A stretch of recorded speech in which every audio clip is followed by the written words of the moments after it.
Okay, my ABC books that I found the ABC Dr. Seuss book. It's just a great story ABC book. I love how it gives the reader the ability to recognize the letter and then practice saying that particular letter all throughout the page. For instance, Aunt Annie's alligator, A.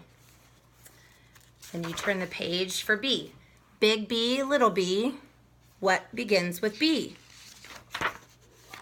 Barber, baby, bubbles, and a bumblebee. Big C, little c, what begins with C? Camel on the ceiling, C.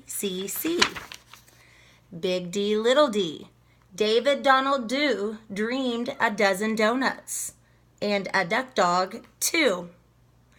So this would obviously be for the reader that's a little bit older, not for those beginner readers just learning how to read, just recognizing the alphabet, because there are quite a few nonsense words in here too. But I love that because it gives them the chance to blend those sounds, say those words. So I just think it's great. And this would definitely be in the language category, as it has the reader repeating those sounds continuously throughout that page. And cognitive, as it is requiring the reader to use memory to recite those letters, use those sounds. So I really do like this book.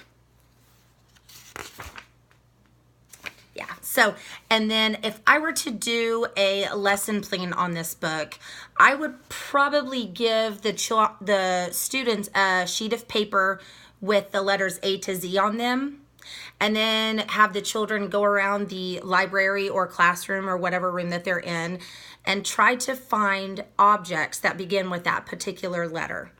For instance, A, they might find an apple on the teacher's desk, and so they would write out the word apple next to the A. D, desk, and so on. So A to Z, or maybe break them up and give each group a few letters to do. So I think that would be a really, really fun activity. So the other alphabet books I picked, this one is one that I used for our last assignment also, but it's so simplistic that I thought it would be a really good one to bring up again, and it's for that younger reader that's just beginning to recognize alphabet letters. And it's very simple. It has just the single letter and then one word and one picture. So it does that for each page. And it has very common pictures to where the children are not confused or thinking, could that be something else? As we talked about, A for alligator, might be crocodile, they're not sure. So H for house. So it's just very simplistic, and I like that. And it obviously would fall into language, because it's helping with that language development, as well as cognitive, as it's introducing the reader to letters, letter recognition, sounds, adding to the reader's vocabulary by introducing them to words that begin with that sound.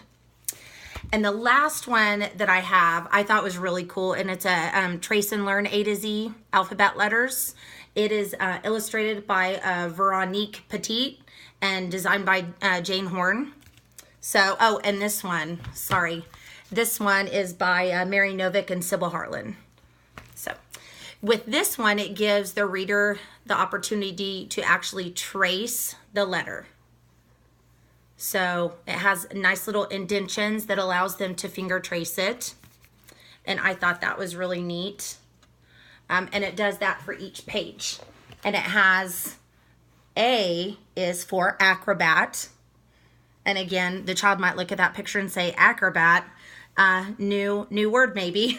But that doesn't really look like a great acrobat picture to me. But the one thing I do love about this book is their ability to put their finger in there and trace the letter. So I thought that one was really, really great. And it does that for the whole thing. So I thought that was a great one. So those are my alphabet books. Thanks.